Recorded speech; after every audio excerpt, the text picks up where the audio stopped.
Assalamualaikum warahmatullahi wabarakatuh. Salam dan bahagia.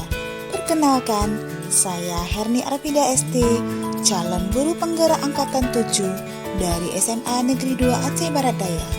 Pada kesempatan kali ini, saya akan menyampaikan demonstrasi kontekstual modul 1.1.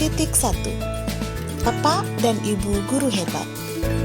Filosofi pendidikan Ki Hajar Dewantara mengandung maksud bahwa tujuan pendidikan adalah untuk menuntun segala kodrat yang ada pada anak agar mereka mencapai keselamatan dan kebahagiaan yang setinggi-tingginya, baik sebagai manusia maupun sebagai anggota masyarakat.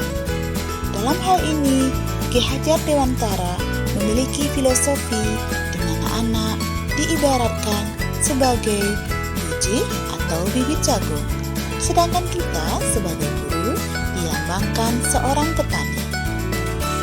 Untuk kemudian apabila bibit jagung tersebut ditanam di lahan yang subur, mendapat sinar matahari dan pengairan yang cukup serta perawatan yang baik, maka ianya akan tumbuh menjadi tumbuhan yang subur dan menghasilkan tongkol jagung yang besar.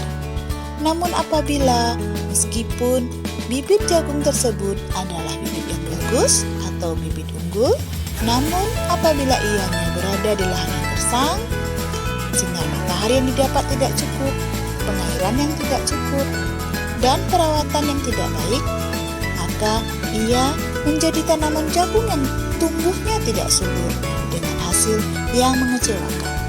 Dari filosofi Ki Hajar Dewantara tadi, dapatlah kita simpulkan bahwa guru haruslah mampu menuntun segala kodrat yang ada pada anak, baik kodrat alam maupun kodrat zamannya.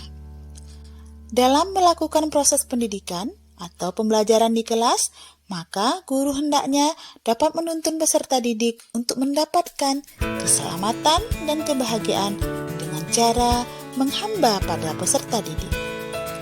Pengertian menghamba pada peserta didik adalah dengan menekankan pada minat, kebutuhan, kemampuan individu, menghadirkan model dan metode belajar yang sesuai dengan gaya belajar anak untuk membangkitkan motivasi dan membangun kebiasaan anak menjadi pembelajar sejati.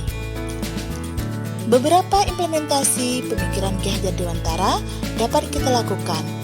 Di antaranya, yang pertama, guru dapat memberikan teladan bagi anak.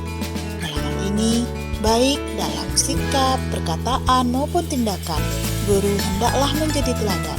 Hal ini sesuai dengan semboyan Ki Hajar Dewantara, Ingwarsa Suntulado, Ingmadia Mangunkarsa, Tuduri Handayani.